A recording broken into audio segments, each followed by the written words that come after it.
It's been such a long time since Boston led the way. It's more than a feeling.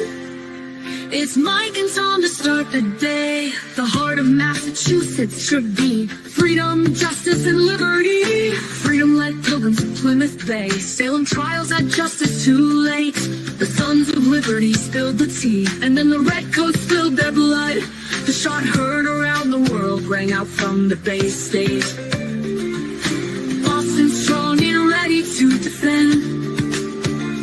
It's where revolution started and ends. It's been such a long time since Boston led the way. It's more than a feeling. It's Mike and Tom to start the day.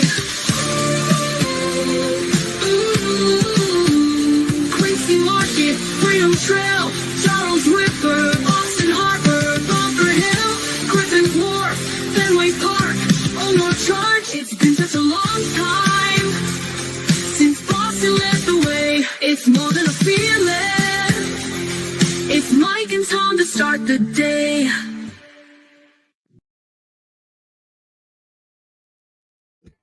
Got to do that. Good morning. Good morning. Good morning. How is everybody doing this morning? I hope everyone's well.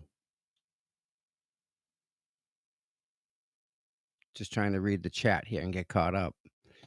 I hope everyone had a wonderful night. It was I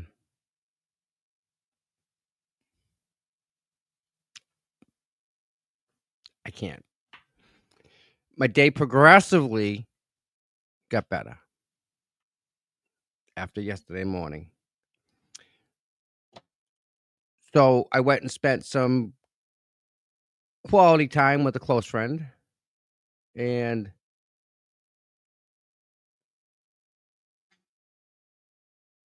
we're missing something here.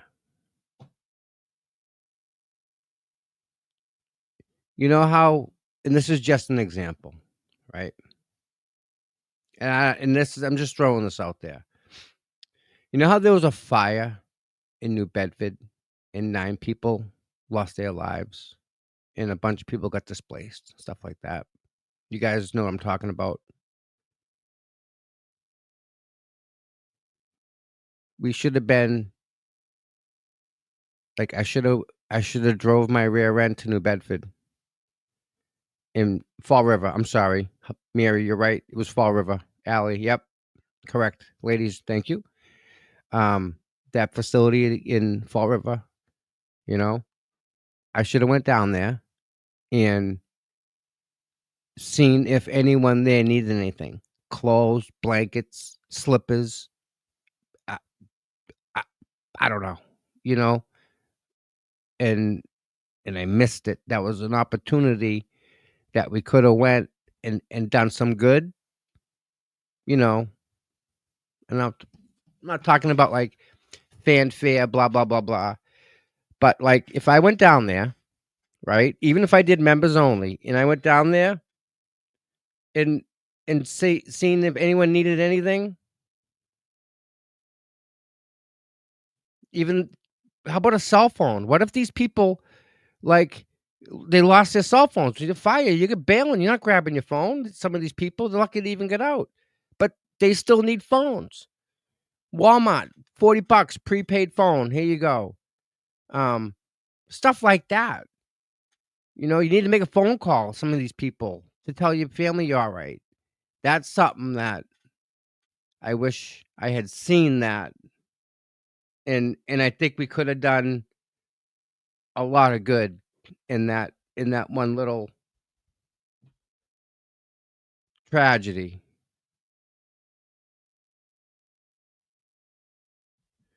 So that's just a thought, you know. I know the state can go in and stuff like that, but if we can go, I'm just thinking if we could go down there and just do something, you know what I mean? Either way.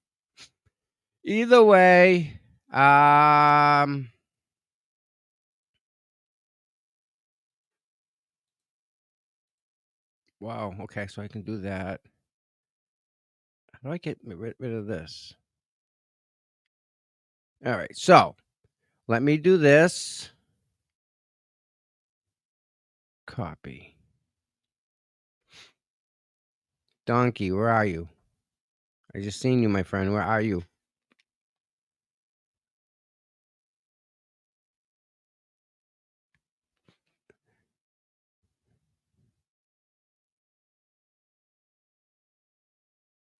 I'm looking for my.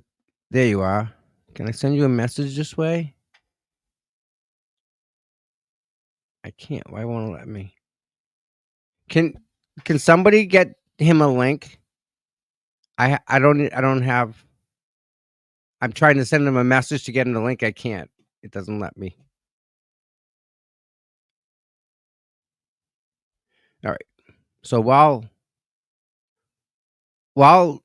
someone's getting Donkey a link, if they can, let's pop open some Twitter. You want to look at Twitter real quick?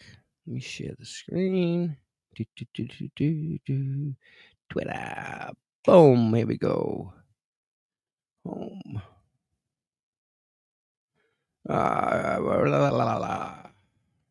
Oh boy. All right. This is not Haley Walbrook. What's that you say at Dr. Turtleboy? It turns out when I was writing about Sean the Golf, he texted me this. So this is from Sean to Haley. You wouldn't have a single follower if it wasn't for that dedicated team of volunteers who devoted their time and energy to you.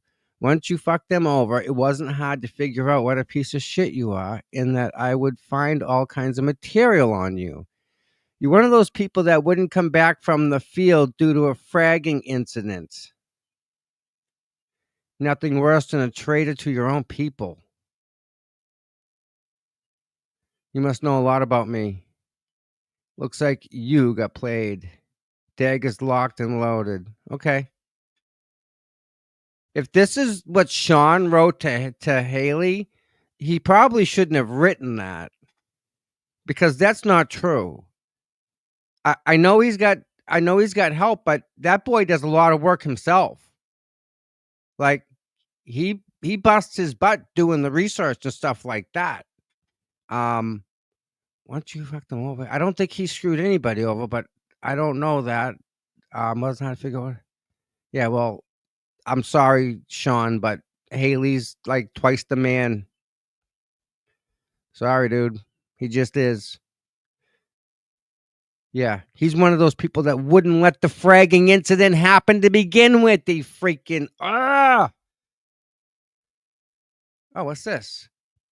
Absolute proof Kelly Dever had a perfect view of the Sallyport monitors. I wish I found this yesterday. Oh, let's watch the microdots. Let me make sure you guys can see this. Yep. All right, check this out. I said that earlier. I don't remember him coming in, or just did I see him on the cameras walking down the hallway? We have I think we have 7 or 8 monitors in front of me that I'm able to watch people around our building. So it could be that you just area. I said that earlier. I don't remember him coming in, or just did I see him on the cameras walking down the hallway? We have I think we have 7 or 8 monitors in front of me that I'm able to watch people around our building. So it could be that you just. Okay, nice. Right? Real nice. 7, 8, and she didn't see nothing. Great cop she is. Isn't she great? Kelly Diva. Ugh. Oh, remember Fraggle Rock? Oh, you're killing me. Oh my God. You're gonna make me play that, aren't you?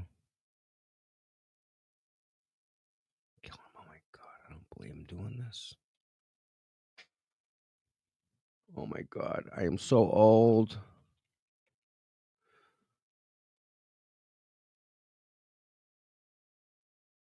Kidding me, right?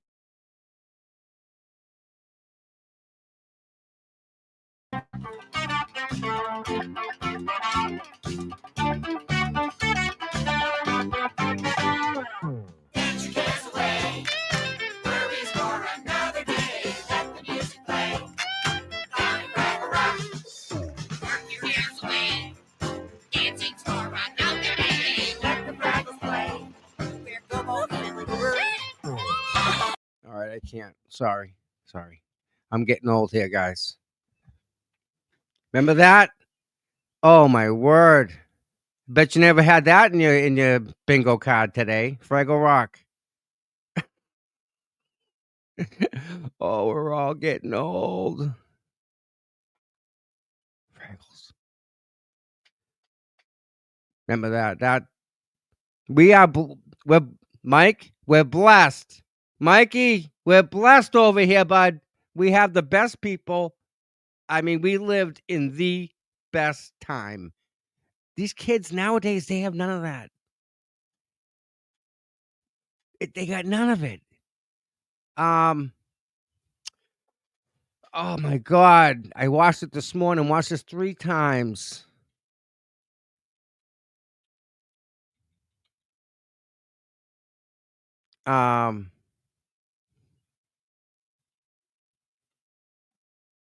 Where is it? I gotta go to, was it Twitter? Hold on, guys. Oh man. Wait till you see this. I gotta find this. Hold on. This is good.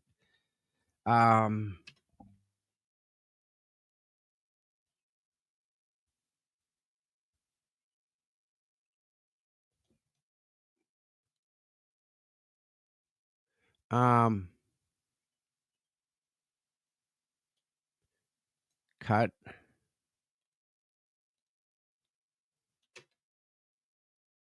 Boston.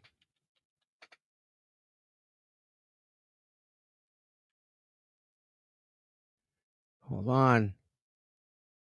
I saw it this morning.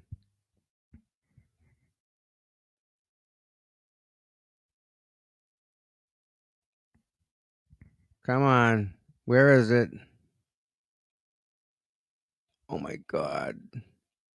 I thought it was one of the coolest things, and I'm gonna find this. I'm gonna find it right now.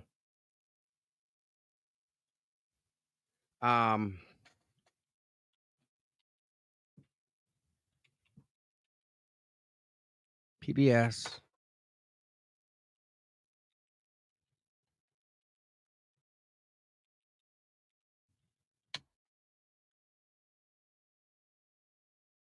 Video.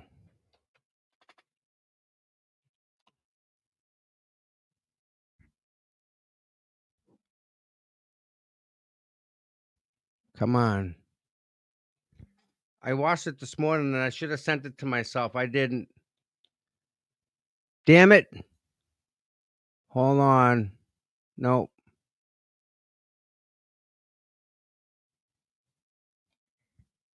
Come on. Is this one it? Oh my word. You know what? I'm going to do this one instead. Yeah. Oh my God. All right. You guys are going to kill me for this one. You're sitting down, obviously. So this is going to hurt. You have a good day today, friends. I did. I had a Superman day. You had a Superman day. Well, I'm glad to hear that. Spider-Man day. Good. I'm glad to hear that. Well, you know what? Wait. You know what Remember time the it is? mirror? It's time for me to see the friends at home in the magic mirror. Romper bumper, stomper boo. Tell me, do. Magic mirror, tell me today, did all my friends have fun at play? All my friends had fun today. I see David's having a special day today, and Olivia Joy had a special day on Sunday. And I see Robin had a special day yesterday, and Dana's having a special day today, and so is Reginald and Edward John and Margaret. And I see Justin and Megan and Courtney and All right. Stop that. Do you guys remember that? Remember Zoom? Yeah, remember Zoom? They used to do that thing with their arms. I don't know. It was something. Are we dating ourselves? Is that what this is?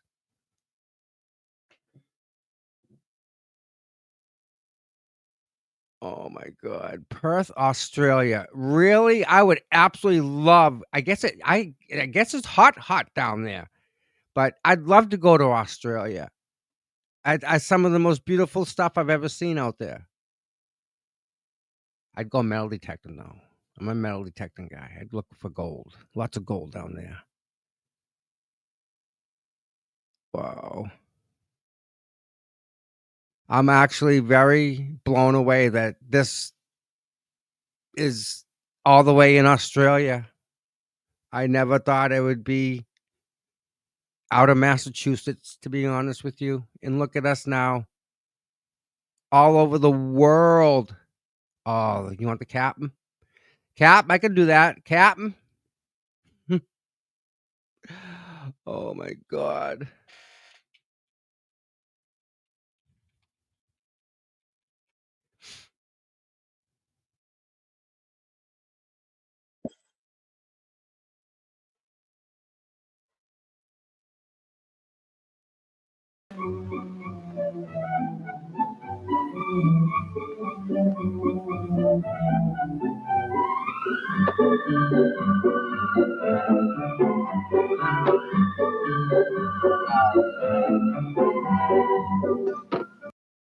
Singapore? OnlyFans in Singapore?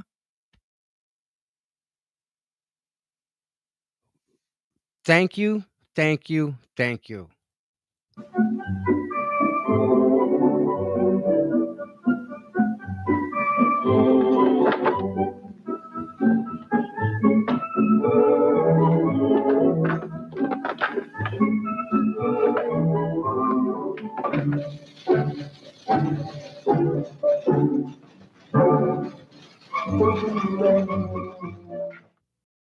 Huh.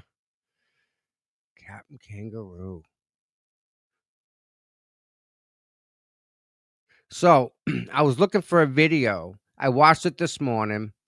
Let me do one more search here.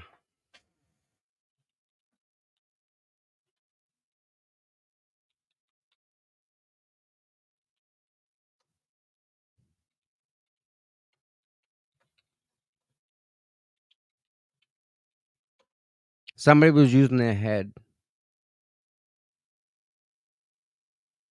Let me just type this in first.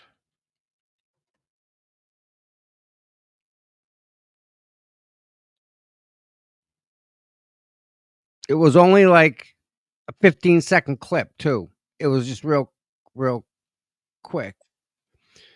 So what it was is the outside of the PBS building, right? In Boston, because PBS is in Boston.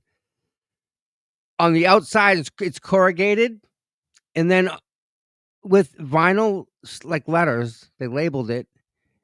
It's the opening.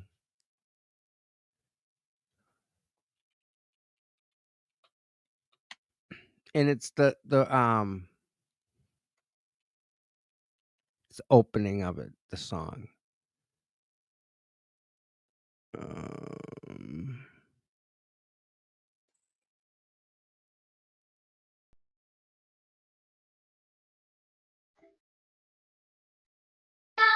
Clouds away on my way to where the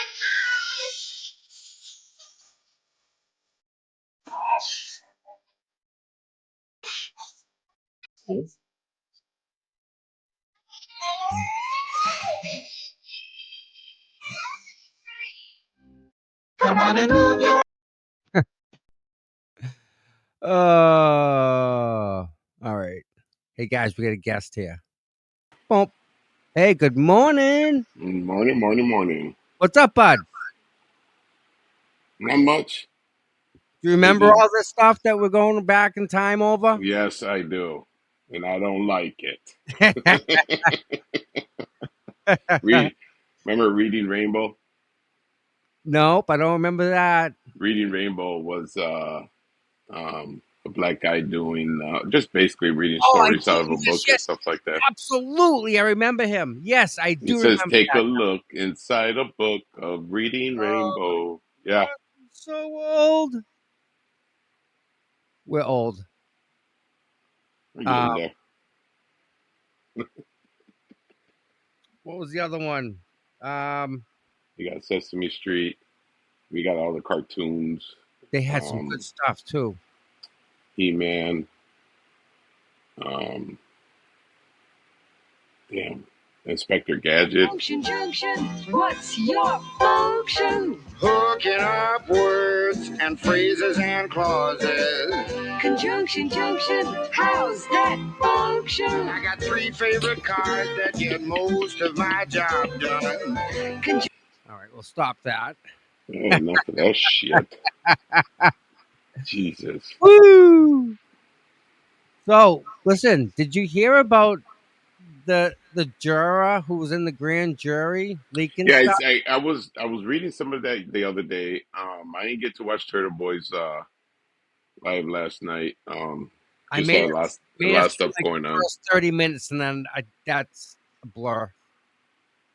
I watched Medley Little.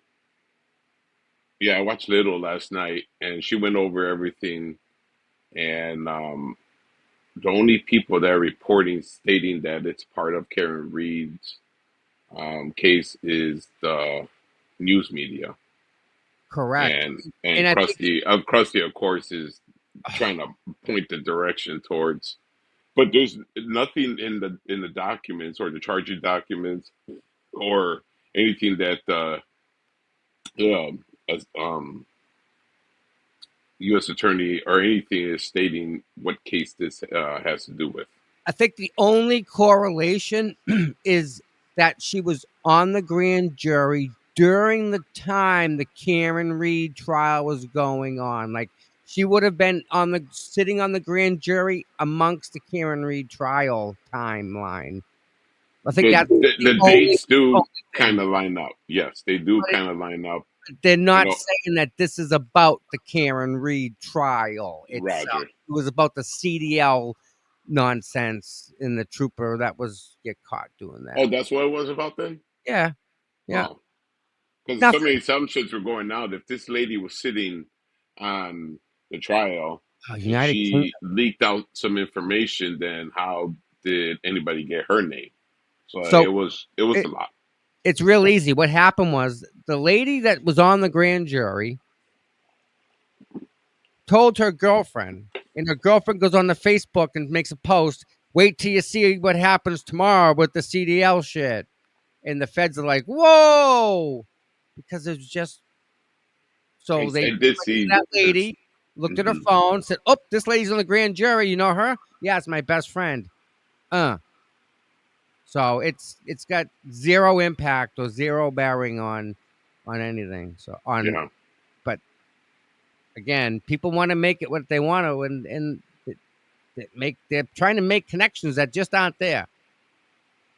But yeah, and like I said, I don't truly But know the whole thing on, we can piece things together, but you So, ready for this? But the bigger picture is what I want to talk about. Somebody on the grand jury leaked out or said something to their friend.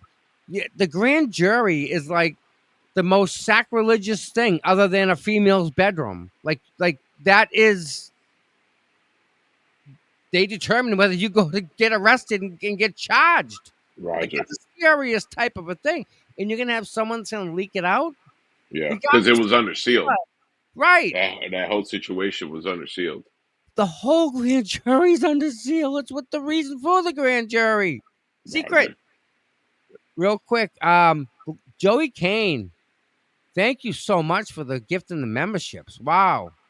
This is Well, great. thank you, Joey. Joey. United Kingdom's here too. Wow. All over. I like that. But yeah, I mean, I'm actually shocked that somebody that took the responsibility of sitting on a grand jury is then gonna go and leak it out. I mean, that just doesn't sit right with me. Of course, I got a cat puking now. Uh-oh.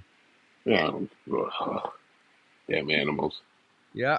Yeah, I got a lot of going on yesterday. I got certain somebody coming to my house in the next couple of weeks for hospice. Oh So no. yeah, I'm not gonna try to. I don't bring my other part of my life into this whole situation. I keep Yeah. everything away. So My mom went through hospice, so I get it. yeah, so this is it was You pretty you're gonna be just okay? helping out. Do you No, need I'm good. it? I'm good. No, yeah, Sure. we're good. Yeah, yeah. Just got to rearrange life, you know. It's that's why they call it life. Yeah, It's it's just whatever. And the best thing is, dude, you're just a passenger.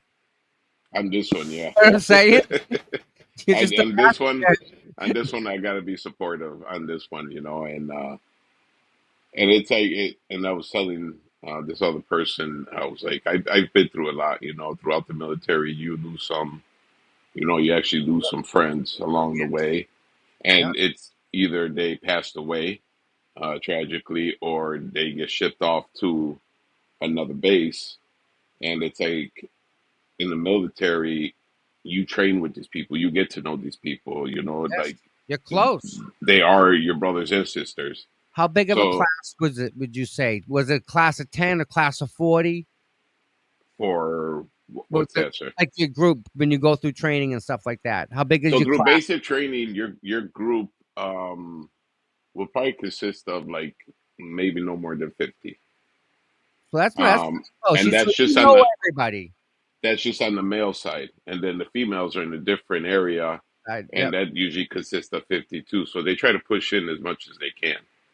Um, and then you do what you know, and then you got like four, usually about four drill instructors, and then and then out of that four, you got one head boss, you know, the Yep. main drill instructor, and then everybody else, you know, falls underneath, and then they do, and everybody's got their assignments. They know what they got to do already. So Listen, real quick. One of our mods does hospice.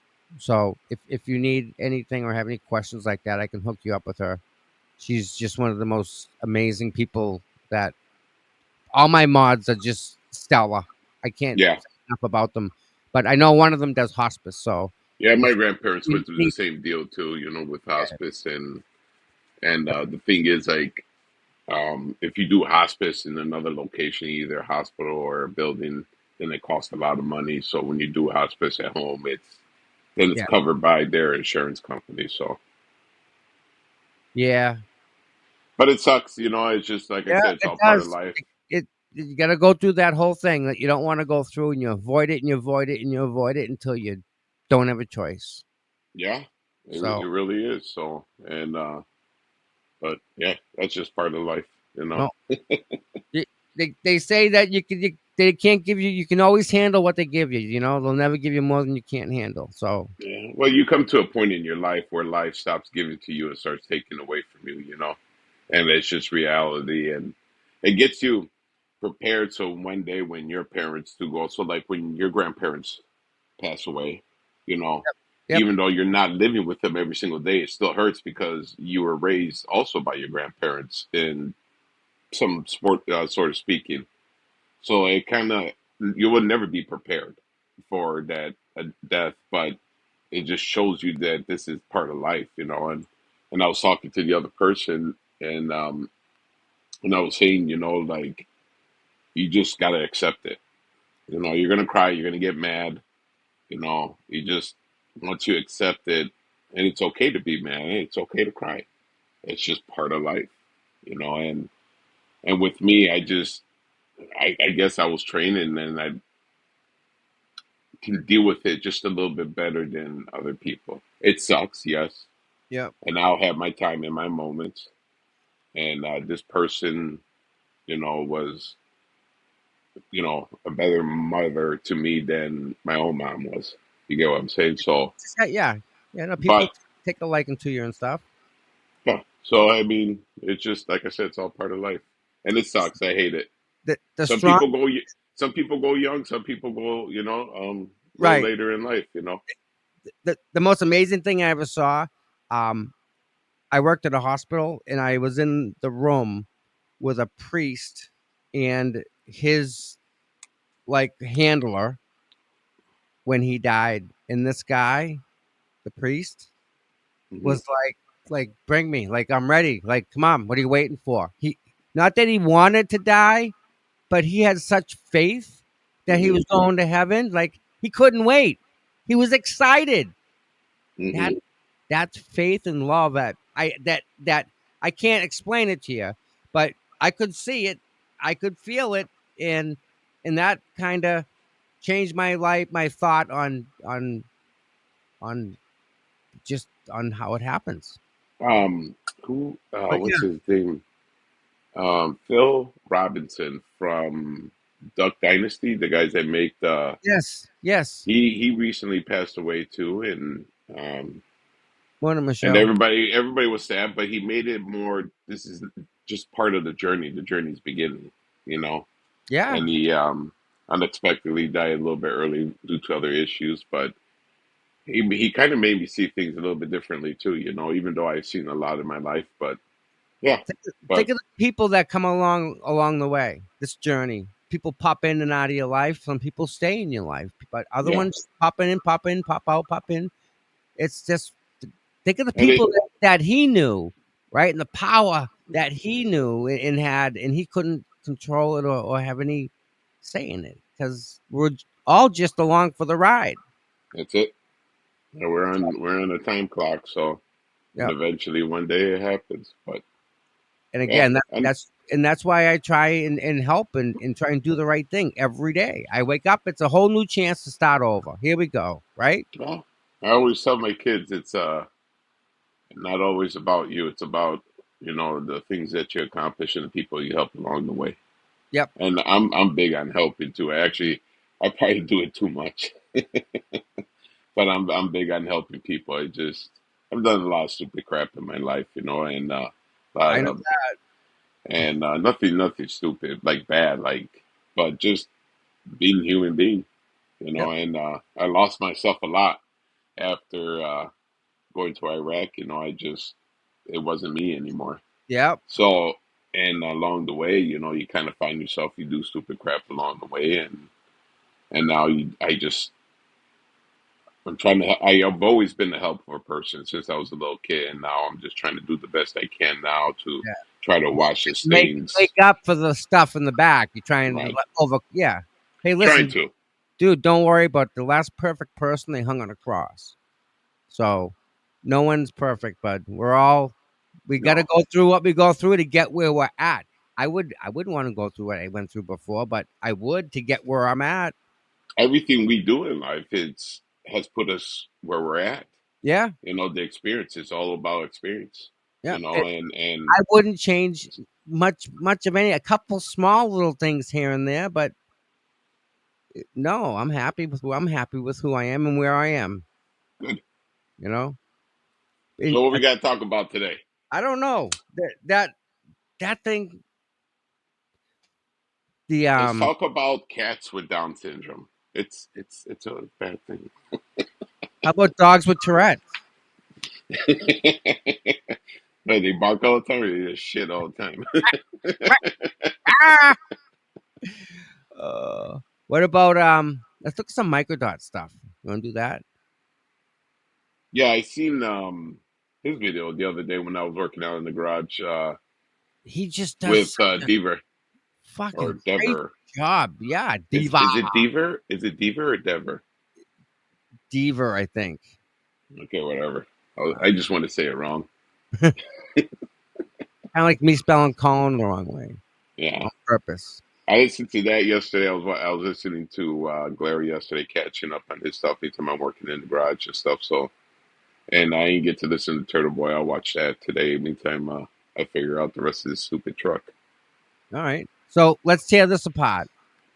This is Microdots, and I'm sure everybody that's here has already subscribed to Microdots because just like Take a minute, go over to Microdots, subscribe, subscribe. show him some support for all the hard work he's doing. He is an amazing human being. Oh yeah, And before we go anywhere. Deeper like never, The, or Dever like never. what Okay, 007. Okay. what Richie does is Richie puts stuff together for us to watch, and he doesn't do this for like it's not a hit piece or anything like that. Hmm. We do not encourage or condone anybody going after anybody that's in this video or in Good. any video whatsoever. This is just stuff we put together that we now can view.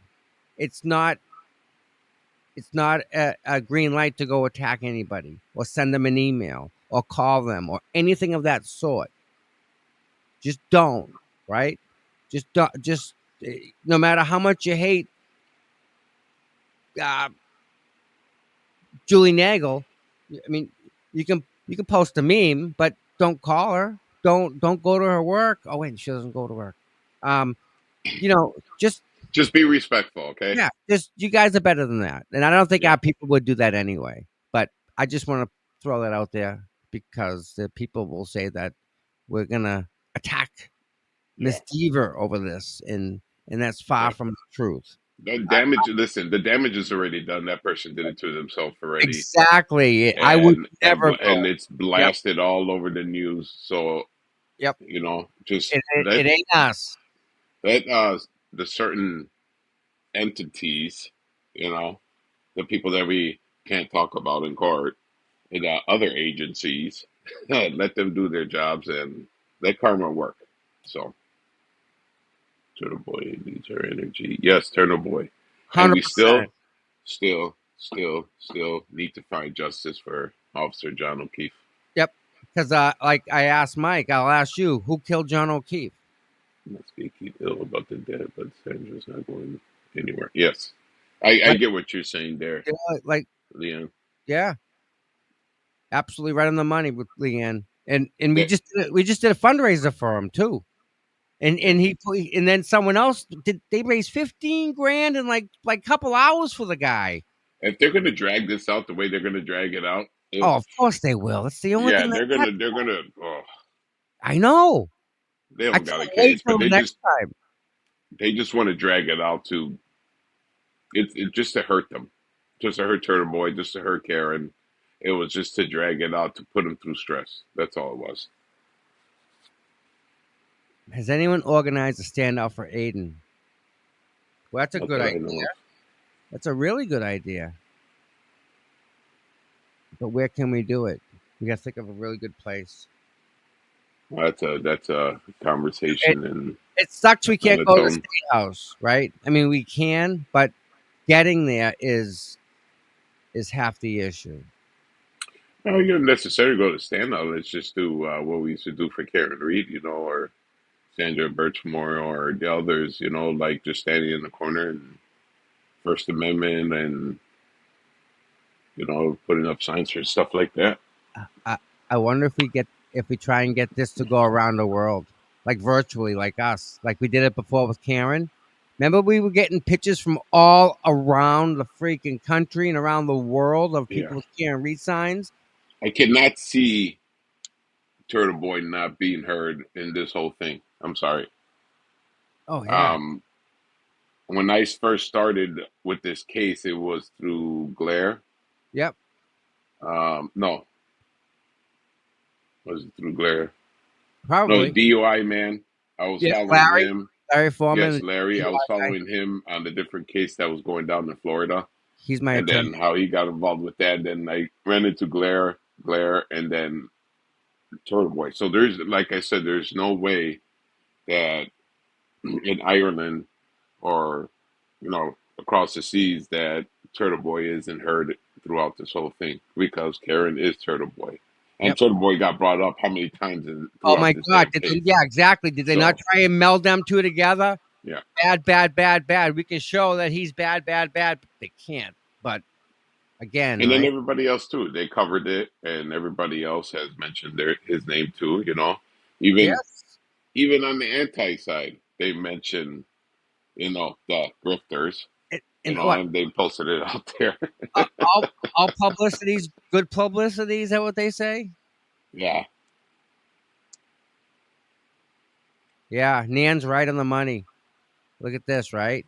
I know people. I are know pushing two stuff. questions of the juror. I'm with my kids now, and there is more to discover with more reporting. Let's wait and see. Oh, I absolutely. I mean, you know I what? see. You know I what's seen a awesome though? post. I seen a post that Nan put out the other day. I guess she was on LTL media, Yep, and Brian. somebody brought up the whole Bukaki thing with Nan, and Why? Nan fired back. Why? Can I say something about that? About what? About someone doing that to Nan, saying something to her, that's so childish and It's a troll. disrespectful. Yeah. The person should be ashamed of themselves because it moves the ball forward. How? It doesn't, except in that person's Just people being stupid. That's it. They got nothing else better to do. It's absolutely not fair to Nan, who absolutely gives us more than we could ever have asked for. Listen, Think about this is how I blessing look at it. and you're gonna disrespect her that way. That just Roger. pisses me off, man. This is There's how no I need look for at it. that. Nan is doing a good job She's doing a great job. because she's if people are hating you, then you're doing something right, But you especially know in what, this situation. dude? She's a guest.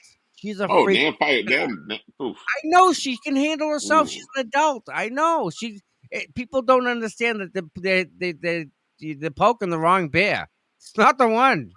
But don't poke her to begin with. You know, if you can't say something nice, don't fucking call.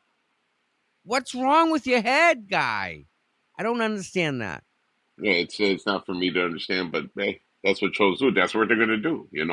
So, listen, Thieves are gonna steal. Killers are gonna kill, and racers are gonna race, and trolls are gonna troll, and they're gonna do whatever they can to get a negative feedback out of you. So that's what they want, and Nan knows how to handle that. So good to go. but I know she does. But you know what? From all of us that are here, Mhm. I absolutely apologize to Nan for that behavior. You don't deserve it, and I'm very, very sorry, and I'm actually embarrassed that someone said that to you. We appreciate all the time that you give us. We appreciate the knowledge you give us, and please don't let that one fucking idiot. Oh, Nan knows. So it's really. That's what makes you a gentleman. I'm That's really what makes you a sorry, man. gentleman. You don't deserve Yeah. that, and we'll see what we can do about. Don't mess with my Nan. That's all I gotta say. It's Don't just mess with my it's Nan. not right. It doesn't, and it's not just Nan. It's to anybody. If you can't say something respectful or say something neutral, don't call. Get out of here. Don't want to hear it. High It's- school was 40 years ago, 50, 35 years ago. I don't want to go back. Going forward. Don't want to. I was in the locker rooms. I've heard the shit. I don't want to hear it anymore. Yeah. So, Nan, you're welcome. And I'm I'm very sorry that you had to even just hear that idiot. So, And to be honest with you, if I could have a chance to go back to high school so where I could stop paying bills, I'd do that in a heartbeat. yeah, even 10 years. If you go back 10 years. Yeah. So anyways, are we watching Yeah. Microdots, my man Richie. So, and again, Richie? and it says here, no accusations are being made at all. No parties are considered. Everyone's innocent. Don't contact anybody. So, all right. Did it show up here? Share the screen. Some guy did it. I'm sorry, Nan. Yeah, I'm sorry. You don't deserve that, but all right. Here we go. Richie, Microdots. Richie. Officer Kelly Dever was sworn in as a Boston police officer not long after Officer John O'Keefe was murdered. It was a major milestone in her career, and at that moment, her future in law enforcement seemed bright. However, she had previously seen something that made her a crucial defense witness in the Karen Reed case, setting off a chain of events that would thrust her into the global spotlight, shatter her credibility, and turn her entire world upside down. Some see her as a victim, caught in a difficult position between powerful forces. Others view her as a liar, undeserving of any sympathy. The question we'll explore today is simple. Should we feel sorry for her? Kelly Dever, last name D-E-V-E-R. The first time you were ever interviewed in connection with anything having to do with this case or this investigation related to the death of John O'Keefe was by a separate law enforcement agency, not the Massachusetts State Police, not the Canton Police Department, correct? Yes. How long had you known and been familiar with Brian Higgins, say, for instance, by sight, to be able to recognize who he was? Sometime during 2020 is when I was probably first familiarized with him. Who's Kenneth Berkowitz? He was the chief of the Canton Police. Obviously very familiar with him. He was your boss, correct? Yes. Does the dispatch area also have monitors of internal security camera footage? Why doesn't she want to answer this? Did you see her? Look at her. Did you see her look, everybody? Did you see that little? know. It wasn't even an eye roll, right? It was a, oh, you ready? Watch her. Watch her face. This is insane. Does the dispatch area also have monitors of internal security camera footage? Oh, I know there was camera screens, but I don't know if they were on TVs or computers or where in dispatch they were. I don't recollect where they were or how they would be accessed. They were in the room somewhere. Okay. Yeah. 7 monitors put together. That's And three. that's a cop. That's a cop right there. 3 monitors. Take the monitor you're looking at now on the computer. 2, 3, 6. I think Microdats did a video before too on the layout, correct? Yeah, on the dispatch. It's Yeah, like kind of a roughing picture of how the layout was, and Yep. those monitors are going to be right there next to you. I'm sorry, that's exactly why they put them there. and like she stated before, the monitors are there to watch the Sally Port or watch different areas, and because they transport prisoners or anybody that just was arrested. So if anything happens in that Sally Port, they have time to react and so on and so forth. So those monitors are there nearby. But we know what she's doing, you know. She said she knew Brian Higgins from 2020 by face, without question. That's 5 years ago. Play it out. Let's see. When What did else she she's get doing. hired?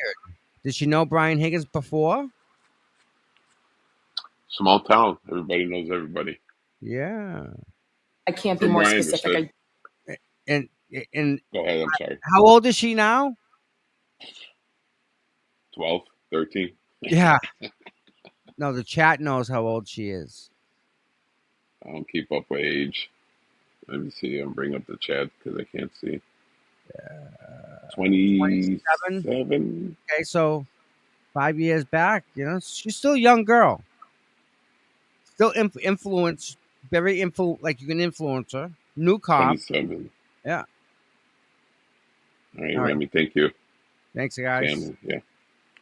Don't remember. What Officer Dever appears to be doing here is distancing herself from the security monitors. If she claims she can't even remember where they were located, how could she possibly have seen Higgins and Berkowitz on them? The reality, though, is that those monitors were almost certainly positioned within view of the desk, so the officer working there could easily keep an eye on them. But you do recall seeing that there were monitors that were showing different views of internal security camera footage of Canton PD, correct? The specifics, no. Were there? Yes. I don't know what you mean by specifics. I'm asking you, were there monitors that you could look at that showed security camera footage from inside Canton PD, different areas, hallways, corridors, offices, the Sally Port, for instance. So 2.5 years since I've... You keep saying 2.5 years later. So let her finish her answer and then ask a question. It's been years since I've been in that room. They were somewhere in the room. Where cameras were in the Canton Police Department, I don't recall. The media's provided me information since this case took place, and I can't speak on what's my recollection and what's been media provided. There are cameras. I don't know where on my memory where they are. So has the media informed you that there were internal security monitors at the dispatch location? So the objection is sustained. Next question. Jackson exposes a critical flaw in Deva's story. Her alibi, that relentless media coverage led her to form a false memory, crumbles under scrutiny. While the Sallyport footage has indeed been widely aired, the actual placement of the monitors inside the dispatch center has not. That's a serious problem for Deva. As Jackson points out in his letter, she described these monitors in vivid detail to the FBI. Details she's conveniently forgotten, once under oath. Jackson digs deeper into this point. What do you recall from the dispatch room, as you put it? What do you recall being there in terms of monitors? I remember there was a computer screen that had information about current calls, and then there was a 911 screen next to that. Those are the two computers that I would have been positioned in front of during this time. What she's talking about, Donkey, right, is her main screens that are directly in front of her, okay? Directly. She's looking at them. 911 calls come up, but the monitors are above her. Okay. 2 rows of 3. And in the chat, I hope you understand what Jackson's doing. I know some people do, but Jackson has to lay down a foundation first in order to ask that direct question on what she stated to the FBI. So if you don't know, that's why he keeps on repeating that question, and he has to get that foundation out. And with her not directly answering the question, that's why he keeps on having to ask the same questions. Nobody cares about your taxpayers paying for an office space against somewhere. So, let me say, I'm glad you brought that up. Imagine this. You ready? Imagine if the ATF cut a check to the town of Canton that ended up at another department and ended up in another line item, which ended up being able to be taken out as petty cash, or actually just deposited into somebody's bank account. I don't know how that works. The ATF has to have an office, so they hire or they rent out office space. Canton PD, I think, my personal belief, I think Canton and Berkowitz were banging the ATF for office space, and that money was just never put on the books. You know what I'm saying? If it's never put on the books, it can never be tracked. I feel the reason, this is my opinion alone, why they had an ATF agent there, because ATF is federal. Right. And if you think like a criminal, you basically have bought somebody, like in the past where my people get their information from cops. You know, they got the cops in their pockets or federal agents in their pockets. They're paying them. So if something's coming down the pipeline, the ATF agent, because he's federal, would know what's going on. So Correct. Criminals can react to it before it becomes bad. Yeah. But that's just my opinion. Like I said, if you think like a criminal. Correct. And at the same time, right, like the ATF needs an office for Higgins. He's not going to work out of his truck, right? He needs an office. But normally, ATF agents or if it was ATF, FBI, so on and so forth, don't they usually post up in the DA's office? Look at this. This is interesting. Keep you quiet. They loan you They loan you a desk. When you do your arrest, you share the asset forfeiture monies. Whoa, I didn't know that. I thought ATF, like if ATF pops somebody, that's all ATF money. Like I thought that was the hierarchy. Well, when you get arrested from this part, I do know when you get arrested, whatever items you have, Yes. if it's related to drug money, if Right. or items, or if it's anything that was stolen, whatever that you I can't say if you didn't buy it and it was given to you from stolen, or if it's drug money, so on and so forth, the ATF or any law enforcement can seize that property, right? Yeah. And they can hold it for a while, and if it goes through court and you're found guilty from stealing whatever, they can take that money and use it. Now, in their books, and this is watching the YSL case up in Georgia. If it's going to be your money, it's got to be stated under seized property, and if it's going to be used, then it's got to be stated what it's used for. Okay. So, and that this is watching a different case up in or down in Georgia. But the That rules are pretty much, they got to be the same. ATF's ATF, right?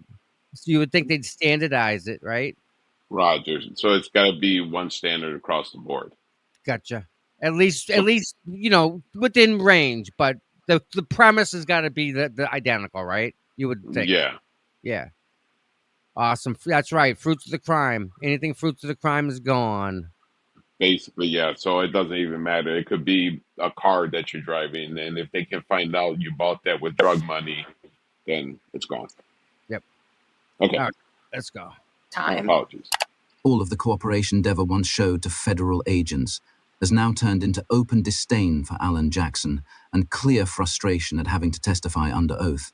For Jackson, her testimony is all the more implausible given that he's read the complete FBI interview transcripts, records that reveal just how much she previously volunteered and in such granular detail. But today, she's reluctant to say anything that may help the defense, almost as if it's a different person completely. Had you ever been in Sallyport at Canton PD? Yes. What's the Sallyport? A Sallyport is a garage, essentially. Okay. You're aware that the Sallyport garage had a camera, a security camera? It would make sense because that's where we bring prisoners to drop them off. Well, more than just makes sense. I'm asking you, do you recall that it had cameras that serviced the Sallyport garage? Security cameras. It's where we brought prisoners, so there would be cameras, yes. Okay, you're saying there would be cameras. I'm asking you, were there cameras? According to the media, yes. I've seen the footage, so yes, there were cameras. Officer Dever dodges giving a straight answer 3 times, Why? fully aware that Jackson is steering the questioning on into watching. territory she desperately wants to avoid. She implies, almost dismissively, that of course the Sallyport has cameras, but by that logic you'd also expect those cameras to actually function, which we know they did not. All right, so hold on. So I'm going to strike that, officer. You have to answer the question based on your own independent knowledge. Okay? She is dreading what she knows is now inevitable. Being limited to answering questions based solely on her own recollections puts her on a direct collision course with revealing her alibi, exposing that she's constructed an entirely false memory, something that she was hoping to avoid getting into if at all possible. And if you don't have them, tell us. But you can't reference what you know from the movie. All right. There were cameras in the Sallyport. Thank you. Are we ready?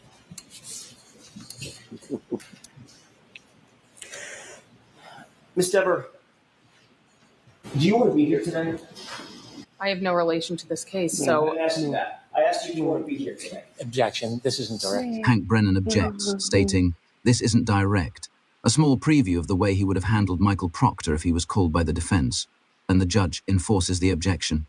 So it's your witness. I understand. She can, no comments, just questions. Not, I understand that. Do you want to be here today now?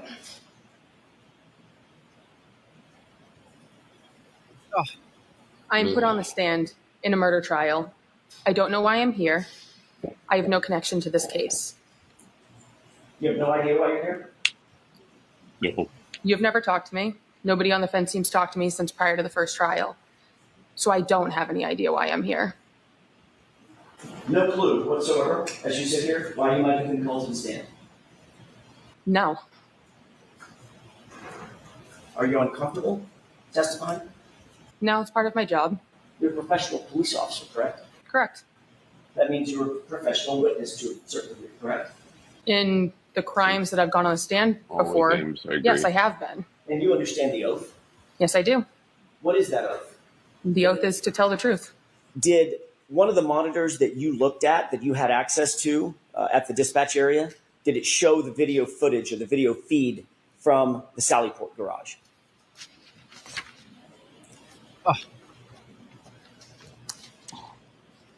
So I already said I don't remember where in dispatch the screen with the cameras was. There was a camera in the Sallyport. So if I'm going to make the assumption, then yes, of course. But now that's an assumption. I'm not asking you for an assumption now. I'm asking you, did one of the feeds, now we're talking about the camera, the other side of the camera is the feed. Do you recall whether or not there was footage that you could see on a monitor in the dispatch area that showed the Sallyport? Oh, the horror. It's so hard. I'm going to go with yes. Okay. My clarification. How long? So I don't know what that means. So what do you mean you're going Yeah, to go nobody with yes? does. Is your answer yes? About the time I agree with Judge. Right.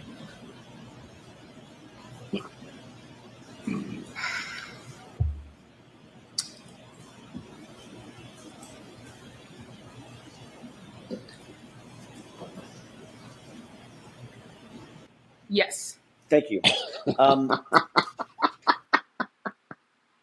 She carries a gun. It's like one of your kids, like you just smack him in the back of the head, like just say it. She carries a gun. If you can't have a conversation with someone and have them answer a question, they shouldn't carry a gun. But now that's an assumption. She's a police officer with handcuffs. What do you get into? You want her to handcuff you? Absolutely not. Okay. No, that whole thing does nothing for me. Just no. I don't get what you're saying. Dan, why is she so? What is the big thing? I don't get it. What is the big thing about that? It's well out of her control. She didn't set it up. She doesn't. It's not asking how it operates. Was the screen there? What's the big holdup? Why is she so adamant about not answering this question? Protection. From what though? I don't understand. This is not like it's there. It was there before she was hired. It's still there now. It's Yeah, not I get like she that. can do But anything it's just about it. she thought she was being slick. Apparently, you can tell she wasn't prepped at all. Okay. Yeah. So she's trying to avoid the question the way that she thinks she can. If she was prepped, there's a easier way to do it. If you think like a criminal, there's ways around not answering certain questions. You know, as we've seen in the first trial, I don't recall. Bart Dials, I don't recall. Right. So Right. how she's doing this is totally stupid, totally dumb. She's just avoiding the damn question. That's all Right. it is. And it's a simple Now, question, guy. It's not like she can. It's about the camera screen. but she has to do the right thing. Remember that, right? Yeah. Yeah. It's just I find this whole thing just there's something about this, and I don't know why she's really adamant about this one. I could see other questions being, Adamant about the screens? Yeah, but about the something that she's got no control over whatsoever. She don't have control over it, and she knows what Jackson's going with the damn question, and she knows the statement she made to the FBI. So this explains the behavior. She's trying not to There you go. make herself. That's right. She's trying to disconnect herself from her statement that she Yeah, gave. because she don't know what she's doing there, right? She said, No, I don't know what I'm doing here. I don't know what my connection to this case is. I Right. don't know. She's on another So- planet, according to her. Well, she's got a head up her ass. I can tell you that right now. Yeah, she walked into the wrong friggin' room. All right, let's watch this again. By the way, everyone give a good hello to Glock. She's here this morning. Good morning, Miss Dear. Hope you're doing well. Hope my boy's doing good. Hope you had a good night. So it's pretty cool when you get a friend and you get a bonus dog with it. It's pretty Oh, cool. yeah? Oh, I love the dog. I absolutely love my friend's dog. Like, I love that dog. I can't explain it, but that dog is a human. Dog is a human. It's like a pit bull mix, and that Uh-huh. boy will love you and love you. He'll protect the hell out of you too. But like, if he loves you, oh, it's over, man. He just comes over and puts his head on you and pat me, nudge me. I used to have a black lab, and we called him a petting whore because that's all he wanted. But Yeah, that was a good exactly. dog. Yeah, Same same thing. great Same thing. dog. Love him. All right, back to Mrs. Diva. I'm not asking you for an assumption now. I'm asking you, did one of the feeds, now we've talked about the camera, the other side of the camera is the feed. Do you recall whether or not there was footage that you could see on a monitor in the dispatch area that showed the Sally?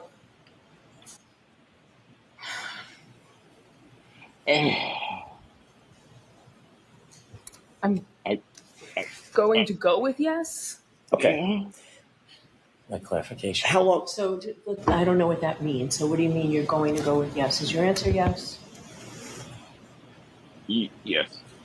Say it.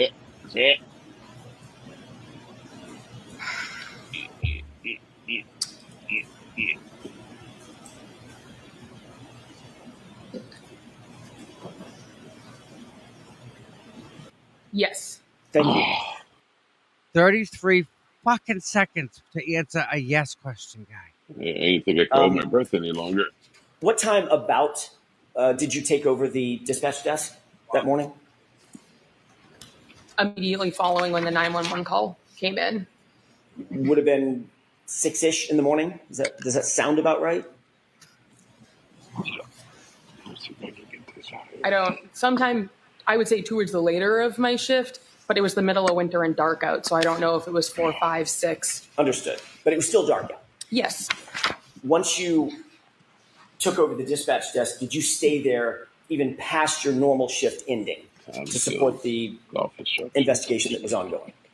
Not to support the investigation. I was just on overtime. Okay. So you stayed past your normal end time of your shift that day? Yes, on overtime. You stayed into the afternoon, correct? I believe the shift ended at 3:45 p.m. for the Canton Police. Officer Deva clearly isn't sure what time she left that day. She's provided no evidence of it. She just claimed she believes the shift generally ends at 3:45 for the department. That may well be true, but it doesn't prove that she personally left at that time. She seems to be basing her entire claim about when she left on what time the shift normally ends. Not a very strong foundation to bet her entire credibility on. With so many officers inside the Sallyport when Karen's vehicle arrived, it's entirely plausible she was asked to stay later into the evening to help cover the desk, especially considering it was the day of a snowstorm. Furthermore, if we're to believe she's susceptible to creating false memories, then how can we trust any of her recollections? She's made her word utterly worthless, the equivalent of someone lost in delusion, except in her case, the delusions are embedded in her memories, not in her present reality. The after effects of this story on her career as a police officer is something she clearly didn't consider. Did you stay past your ending shift time? For my regular shift, yes, because I was on overtime on the day shift. Did you observe anything unusual that stood out in your mind that occurred, pardon me, in the Sallyport while you were on that shift? So we've discussed this previously. I can't make that statement on the stand because I've been provided information released by the defense that it was not a memory, that it was a distorted memory. Therefore, I can't state it because at this point it would be a lie. This is the exact moment Officer Deva destroyed her own career. I cannot make that statement that you're wanting me to make on the stand because I've advised that that would be a lie. Ms. Dever, I've never asked you to make a statement one way or the other on the stand. I'm asking you an open-ended question. Okay, Did so you, prior to let the me ask you a first... question. Did you observe something in the Sallyport garage on January 29th, 2022 that you found unusual, that stuck out in your mind? Given factual information that makes it so I know I did not, no. So the answer is no. Correct. Do you remember being interviewed on August 9th, 2023? I do. That was by a separate law enforcement agency, correct? Yes. 2 separate law enforcement agents, is that right? Yes. And you were advised during the course of that interview on August 29th of something, correct? Can you rephrase I'm sorry, that? August 9th. So what was I advised of? Can you rephrase that? Sure.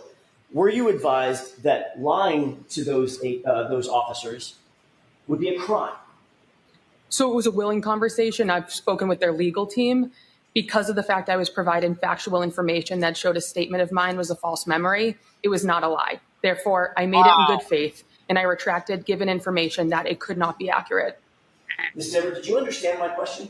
Yes, I did. You threatened to charge me with perjury during our phone call prior to the first trial if I didn't lie on the stand right now.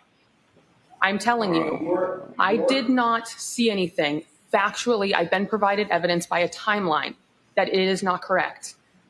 Ms. Dever, my question was this. Were you advised that it was a crime to lie to those law enforcement agents? Yes or no? No. They never told you. They never admonished you that it would be a crime to lie to them? Did they advise you of anything? Any consequences of lying to them? So we had a willing conversation. Yes or no? I don't recall. Okay, there's your answer. You don't recall if they advised you of anything? No, because it wasn't. As a trained law enforcement agent. Go ahead and ask a question, but both of you only one at a time, okay? As a trained law enforcement officer, are you aware that it's a crime to lie to certain other law enforcement agents? When you have intent to lie, yes. Okay. So you knew that when you spoke to these law enforcement officers, correct? Yes. Did you tell these law enforcement officers that you, in fact, saw Brian Higgins and Chief Berkowitz go into the Sallyport with the SUV? May I finish my question? You can finish this question.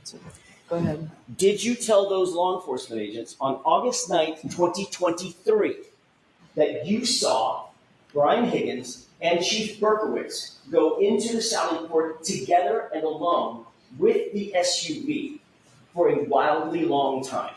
Yes.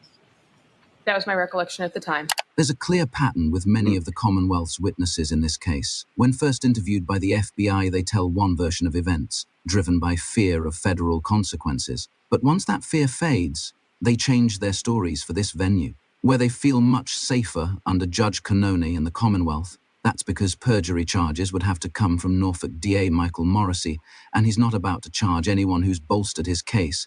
That's likely why so many of their key witnesses have felt free to lie over both trials. So you did say that? At the time, that is what I recollected. Okay.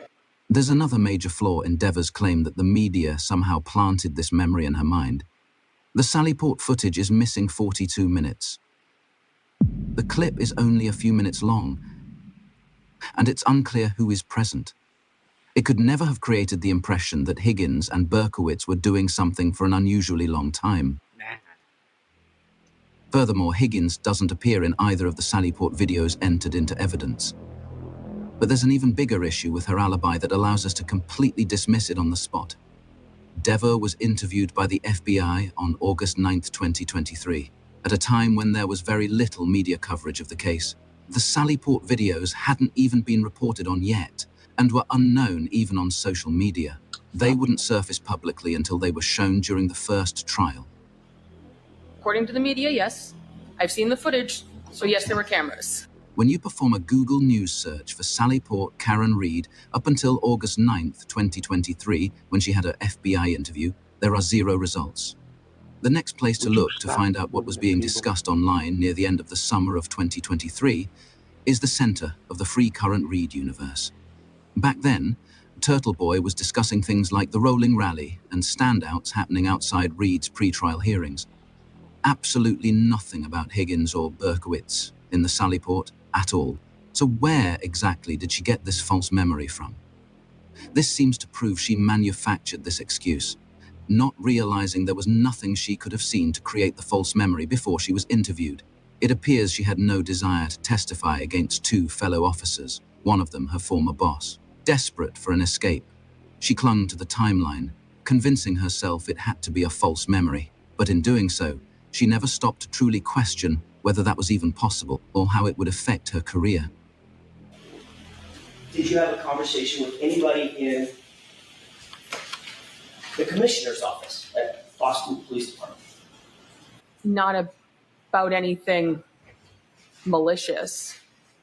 I didn't use the word malicious. Why do you say malicious?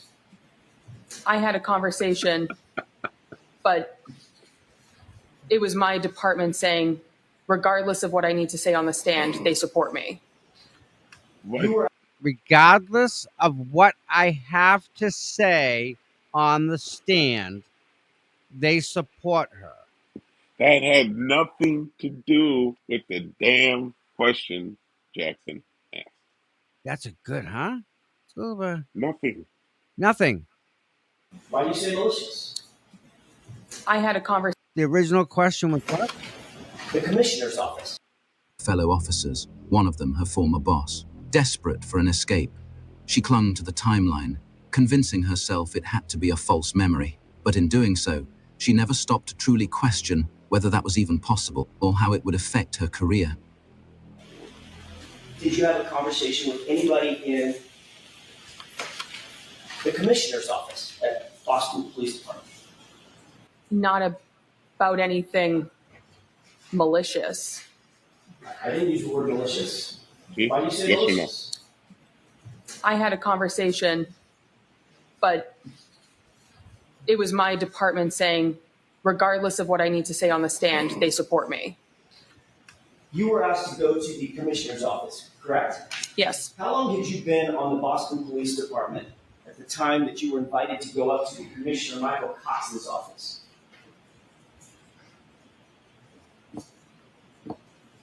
It had to have been before the first trial. So, and I know it was when the agency released information to outside people. Boom! Get this, donkey. Yeah. Agency released information to outside people. Okay? The only thing that can be is the TUI. Nothing else. She can't come out and say it. But that was the TUI. Do you remember that? Yeah, I know the TUI dump, but that's what she's referring. Mm. We'll come back to that. Trust me, we'll circle back to that, but here we go. And that's the thing too, like another thing to bring up too, when you find it strange, just like officers, police department, they have a rank structure. Right. You know, so you're going to have, your supervisor, which is going to be either your corporal or your sergeant, and then so on and so forth.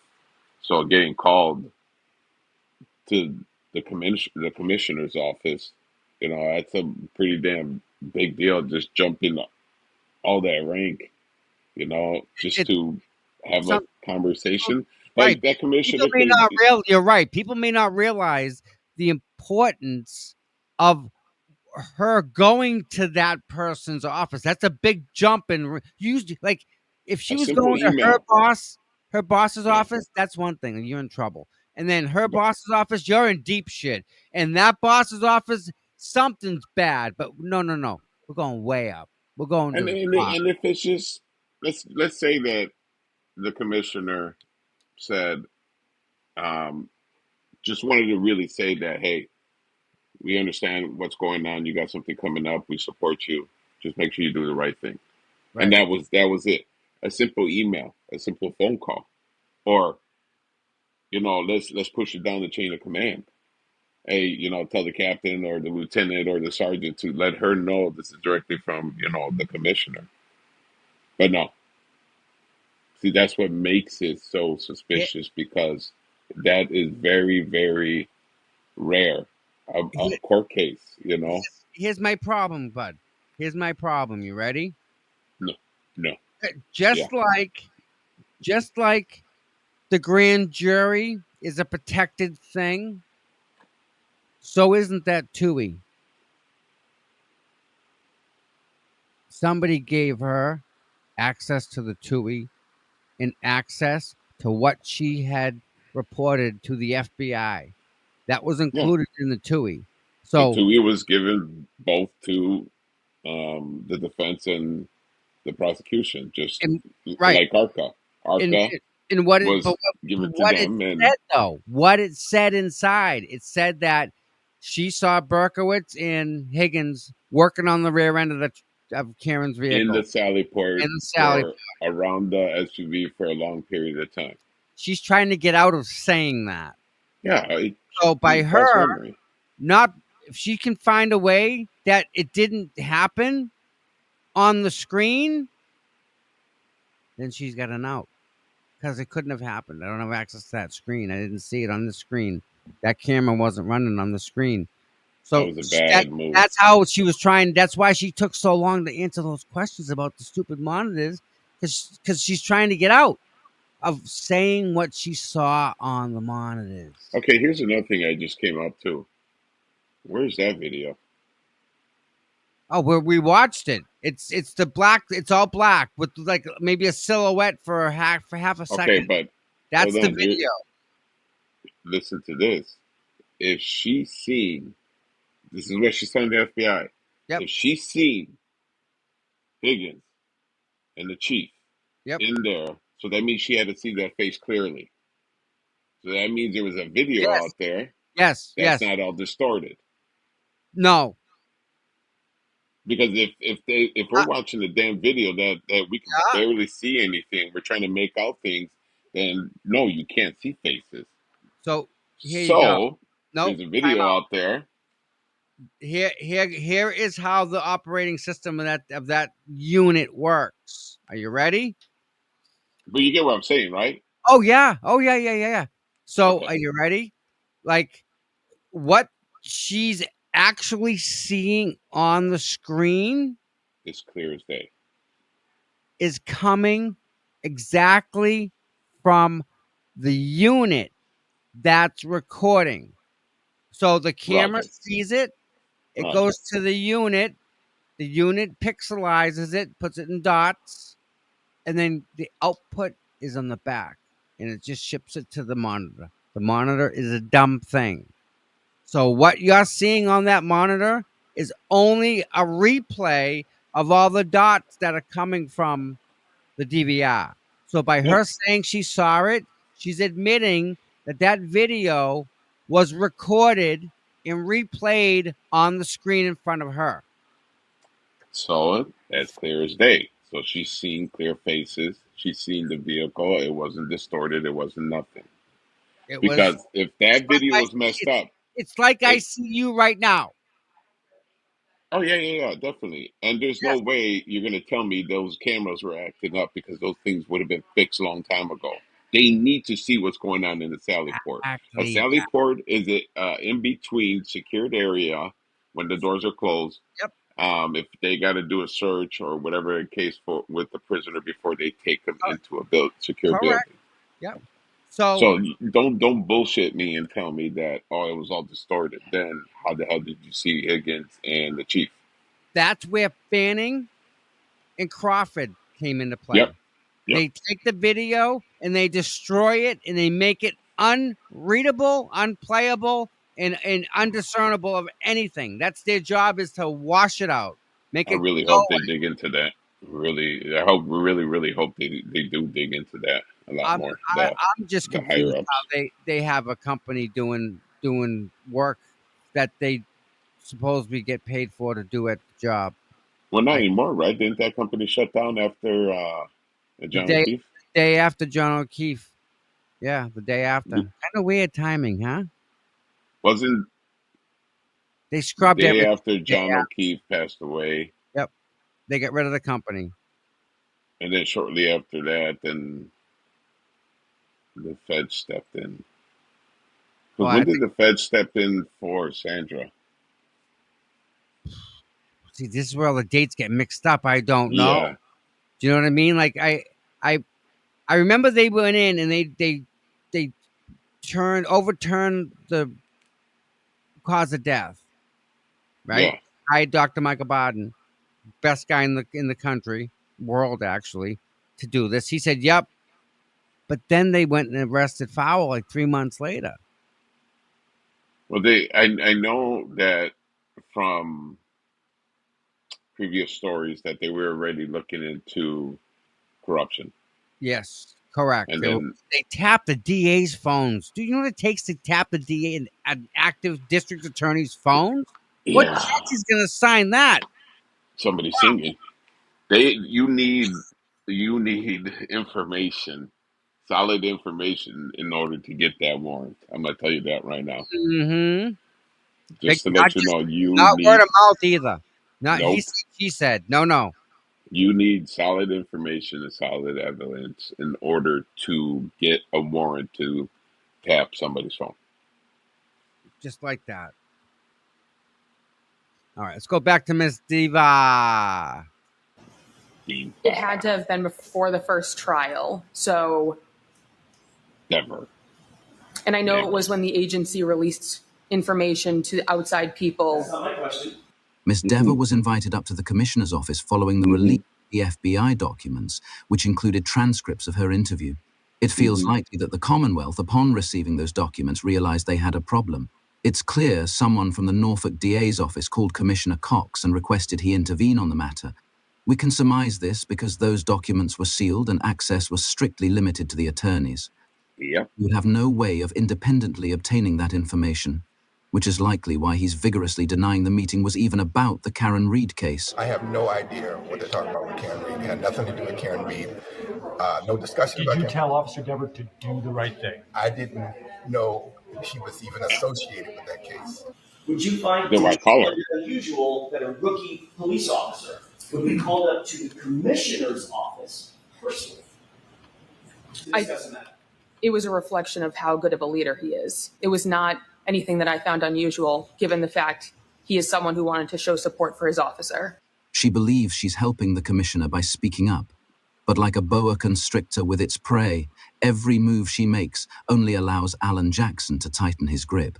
So I'm guessing all of your training class or all of your entry classes at Boston PD, they've all gone up to the commissioner's office as well? I don't know anyone else who's been in this particular circumstance. We have employees here that we have to develop and encourage and do things, and I do that for tons of our employees. Do you feel that you were inappropriately drawn into this as some sort of boogeyman? That case is over. At some point, did the commissioner say to you that Boston Police Department, insofar as your connection to this case is concerned, Boston Police Department fully supports you? Yes. Did he also say, do the right thing? Right.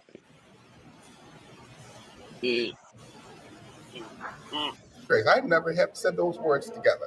That's a direct quote, so I can't recollect if he said a direct quote 2 years ago. A year ago, when you talked to Look at her face. us, the defense, did you tell the defense that when you were called up to the commissioner's office, he told you two things? Commissioner Cox told you, number one, the Boston Police Department supports you, and Officer Dever, do the right thing. So he said my name correctly. He said Dever. And that's my mistake. Let's see. You want me to repeat the question so I get So, right? Mr. Jackson, let's go ahead and answer, please. Yes, and he said nothing with the intent of guiding me one way or the I asked you other. what his intent was, madam. I asked you what he said to you. What were his words to you? How's that? That he supports me. And just wanted me to tell the truth up here. And his words were, do the right thing, correct? I don't recall. Officer Dever surely understands how damaging those 4 words, do the right thing, sound in this context.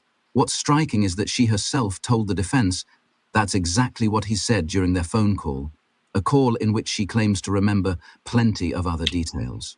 They were essentially telling me what they were looking for me to say on the stand. What were they looking for you to say? They were looking for me to say that I saw Higgins and Berkowitz in the garage with the car. It's important to note that when it comes to the most critical part of her testimony, she chooses to protect Commissioner Cox and uphold the thin blue line rather than simply tell the truth. In her defense, it's not clear she recognizes the mental gymnastics her mind performed to concoct this story and land her in this position. She may be completely unaware or willfully ignorant of it. How many other times have you testified in a court of law during the course of your job?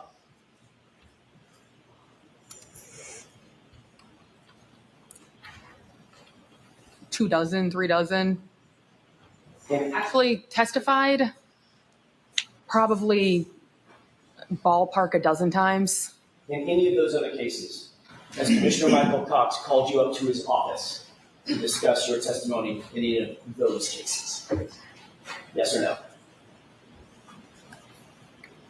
Instead of simply answering the questions, she's evasive, clearly weighing the consequences of her words and hesitating to respond. You can almost see her calculating what each answer might mean before deciding to hold back.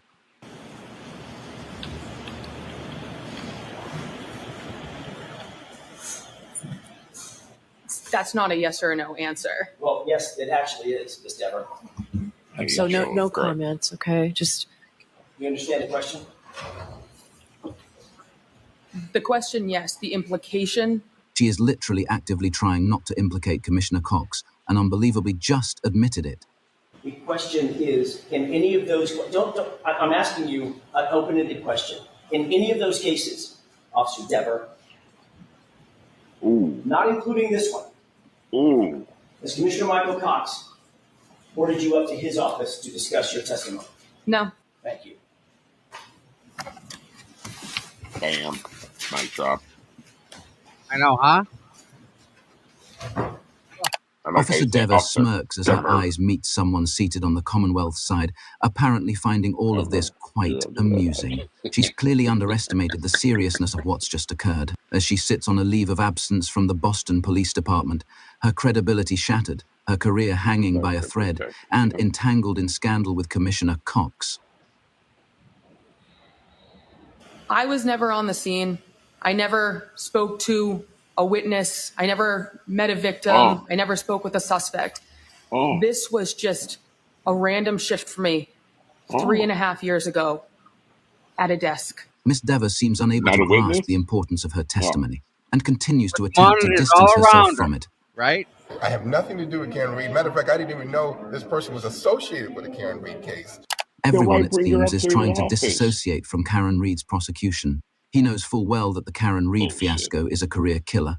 And while he, along with the governor, the attorney general, and nearly every other public official in the state, understands exactly what's really going on, they all keep their distance.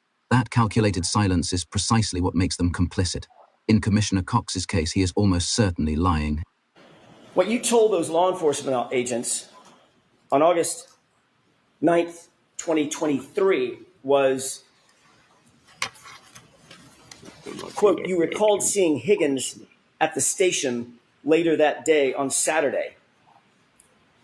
Dever thought it was also weird that Higgins and Chief Kenny Berkowitz were by themselves in the Sally Port of the police department, by themselves while Karen Reed's car was parked inside. Higgins was a witness and present at the gathering where O'Keefe was found dead outside, and then he was in the presence of important evidence. They were snooping around. You were sitting at dispatch by yourself and saw on the camera outside of the Sally Port when they walked in. Objection to the entire reading. Dever's story grows in specificity, now including multiple camera angles. It's difficult to accept that she manufactured all of this based on non-existent media coverage. Officer Dever, did you go on to say in that interview, quote, you never saw them leave, them being Brian Higgins and Chief Ken Berkowitz. You never saw them leave. This may reveal when her shift really ended on that day. If she never saw Higgins and Berkowitz leave, it suggests she was still there after the SUV arrived, but left before they exited the Sally Port. That would place her departure closer to 5:30 p.m. and not the 3:45 p.m. time she originally claimed. And the 46 minutes missing from the Sally Port video would show Higgins and Berkowitz around the SUV for a wildly long time. Perhaps they edited Higgins out of the footage completely because they knew, just like Miss Dever, that as a witness he should not be anywhere near Karen's vehicle. But you recalled thinking to yourself that they were in the Sallyport for a wildly long time together in there, end quote. Have you ever heard of something called the blue wall of silence? No. Do you think it's important for police officers to protect one another in the field and out? Objection. Sustained. Have you spoken with anyone, not Mr. Brennan, he's covered that, spoken with anyone from the district attorney's office about your involvement in this case? Ever? No. Never? Unless you're going to provide a person. I've never talked to any of these people. Have you talked to anyone at the DA's office at all, in any regard? Not to my recollection. How about indirectly? Not to my knowledge. Are you friends with any people that you're aware of that are connected to this case? Are you personal friends, girlfriends, boyfriends, personal friends with anyone that's connected with this case? Yes. Other people who's been on the witness stand, one person, yes. Who's that? Sarah Levinson. Oh. How long have you known Sarah? We became friends in middle school. For Dever to admit she's close friends with Sarah Levinson is really just a step away from saying she's friends with Jen McCabe. Sarah, a longtime friend of the family, is a fully invested member of the McAlbert Circle, and since she has presumably lied alongside them on the stand, she'd face serious legal jeopardy if that story ever unraveled. My entire job revolves around what I say on the stand right now. If I was to lie, I lose my job. I lose everything. Mm-hmm. I'm here to tell the truth. I cannot lie while sitting on the stand. It's her statements like this that leads me to believe she's willingly accepted her alibi as fact. Instead of trusting her memory, which, by the way, likely functions just fine, she chose to embrace an impossible story, convincing herself it must be true to maintain the status quo. Because of the fact I was provided factual information that showed a statement of mine was a false memory, it was not a lie. Therefore, I made it in good faith. She seems to truly believe it. The question there is this: is choosing to believe something convenient equivalent to lying? That is a question only you can answer. Your entire job revolves around what you say on the witness stand. Is that what you just testified to? Yes. And if you agree that what you said to those two law enforcement agents on August 9th, 2023, you would be implicating not one, but two police officers, law enforcement officers, correct? Mm. If you agreed with what you said in August of 2023 on this witness stand, you would be implicating two officers, fellow officers, correct? Mm-hmm. So I'm confused as to what you're asking. You would be implicating, if you agree with me, you have not agreed that that was the truth. You've now indicated that what you told to law enforcement agents in August of 2023 was a lie.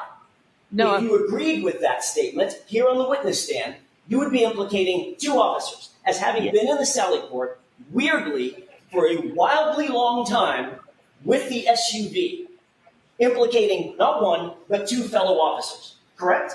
That's what you would be doing. It's not possible I saw that. If you agreed with me, would you be implicating the reputations of two officers? If I was to lie, then yes. And your entire job revolves around what you say on that witness stand. That's what you said, correct?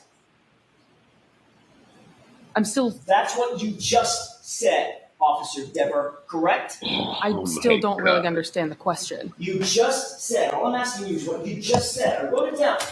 You just said, my entire job revolves around what I say on the witness stand, correct? Yes to that question.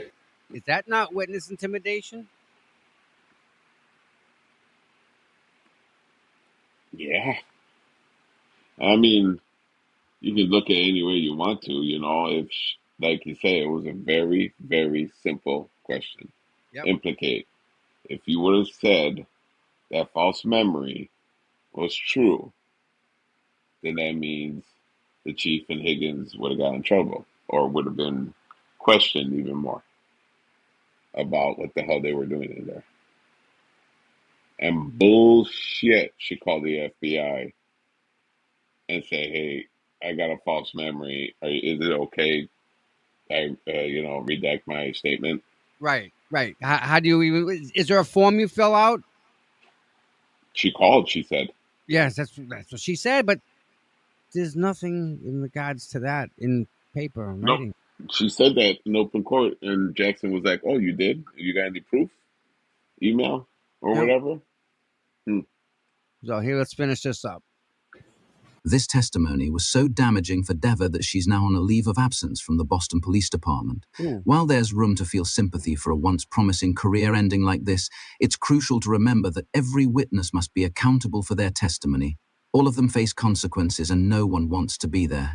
Others manage to tell the truth without scrambling for excuses to rewrite their stories. It's these decisions that determine who the heroes really are. Whether she consciously lied or simply convinced herself it was a false memory, she chose a different path.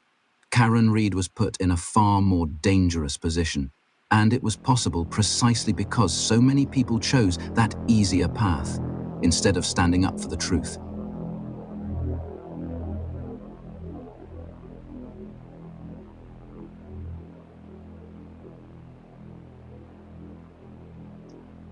Good job, Michael. Okay. Amazing. So, amazing. Dever made her statements, and it's still getting brought up to this day. Who was the officer from that testified about the taillight not being broken the way it was? I'm bad with names, so I apologize. That was Officer Barrows. Okay, Barrows. Was called All right. when he got there.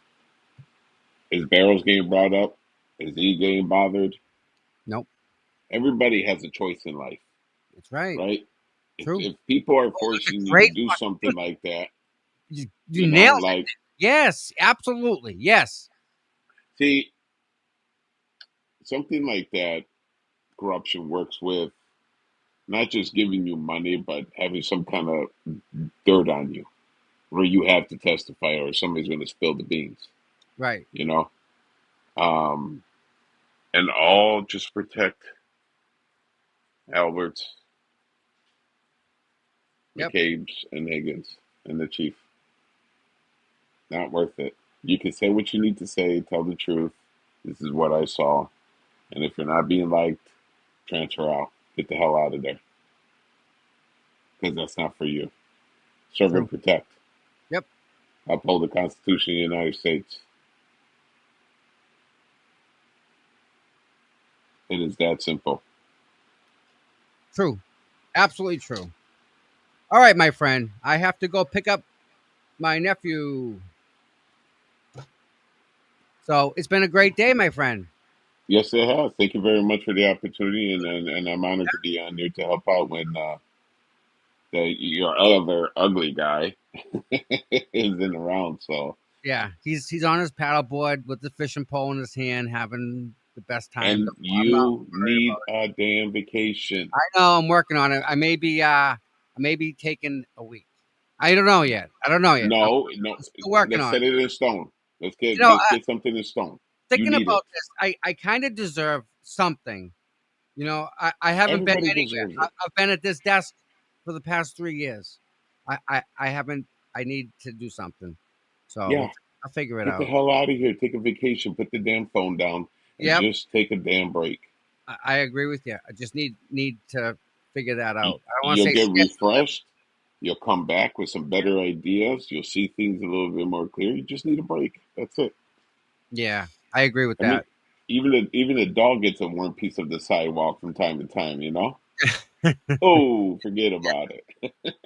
I have another doctor's appointment at 8:30 tomorrow, so I don't think we're gonna do a show unless it's later than that. But so we'll figure it out. Maybe do one later afternoon. Thursday, I'm pretty much clear. I finally got a shop so I can work out of, which is totally awesome. What do you do? I just working on my cars. Oh, I'm trying to finish up this Chevy Love truck is just giving me issues with the wiring and charging. But I got to start cracking on that Camaro because my old man has cancer. Oh, And what year the is it? Camaro, 79. Okay, yeah. A T-Top Z28. He had a 75. I can't find one, but this is the closest thing. Got to get it up and running. And I have a little one-car garage. Okay. But it's hard for me to transfer vehicles back and forth. When I'm paused on one, I got parts for another. So Right. Yeah. thank God. God put this one in my lap. So anyways, yeah. So Thursday night, Friday morning, Thursday night I got a minion sleeping over. So Friday morning I might be able to, but we'll play that one by ear. Sweet. So All right, brother. thank you very much for the opportunity, chat. Thank you very much. Listen, be safe working on your cars. Make sure you get double jack on that thing. Definitely. I am very safe on what I do, sir. But thank you very much. I had a jack slip once. It was a scary situation. Never again. Yeah. Just no. Trust me, when I put it on there, I shake the hell out of that vehicle to make sure. So, but all right, Chad, thank you, Mike, thank you, Tommy, thank you for the opportunity. I do We'll appreciate definitely be it. in touch very soon. And everyone that's here, please hit the like, please hit the subscribe button. That way, when I go live, you'll know it'll pop up. Yeah, So, and let's keep Tommy's bucket of coffee full. there we go. That works. All right, everybody. All right. Love you lots, guys. Gotta run. Peace. Later, dude.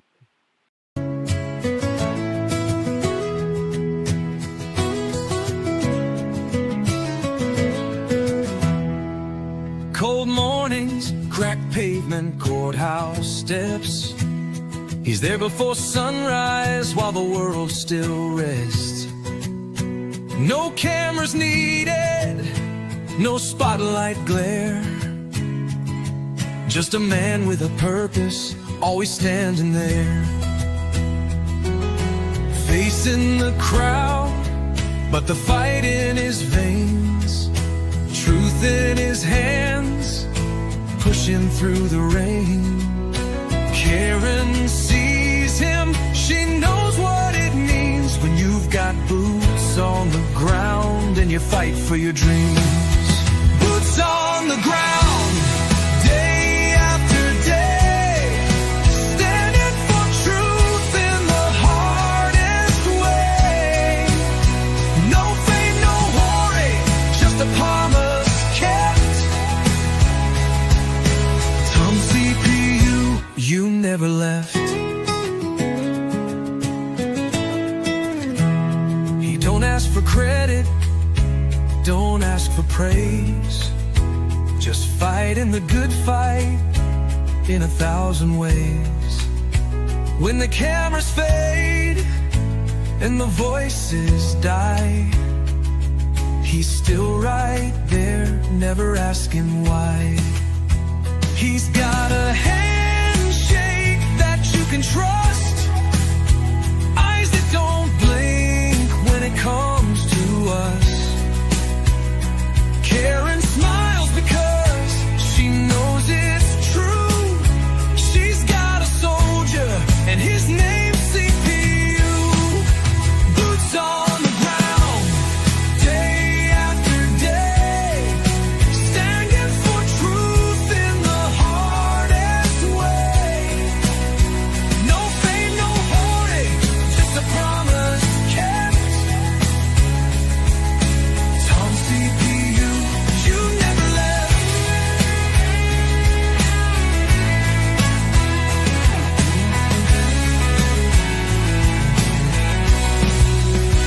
When the courthouse is empty and the crowd's gone home, Tom's still walking, he's never alone. 1,000 steps, a million prayers, because justice don't sleep and neither does he care.